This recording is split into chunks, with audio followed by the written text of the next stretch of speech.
Whether you're already part of a book club or considering starting one, we have everything you need to make your book club great. Just that it's fun to discuss the books with other people rather than just to read them and know them for myself. And Pauline would know.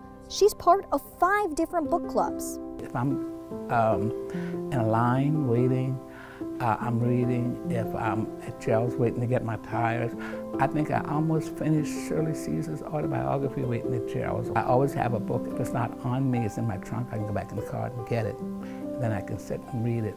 Not all of us are as ambitious readers as Pauline, but here at the library, we can make your book club experience simple with our book club kits. One of the big challenges with any group, of 7 or more is trying to track down enough available copies. And a lot of times we can try doing holds and reserves and wait lists to try to get materials, but that can be a bit of a challenge to sync everything up on time so that everybody has a chance to read it in time for the next meeting. And so the book club kits are ideal. The kits come with 15 copies of a title and a list of discussion questions. It's really simplified that process too for a lot of the community groups so that they can find the title they want, secure the kit, and then not have to worry about tracking down copies or going out to buy copies. All you need to check out a book club kit is your library card. And of course, you can always join one of our book clubs led by librarians at our branches. I'll see you next Monday to meet your library.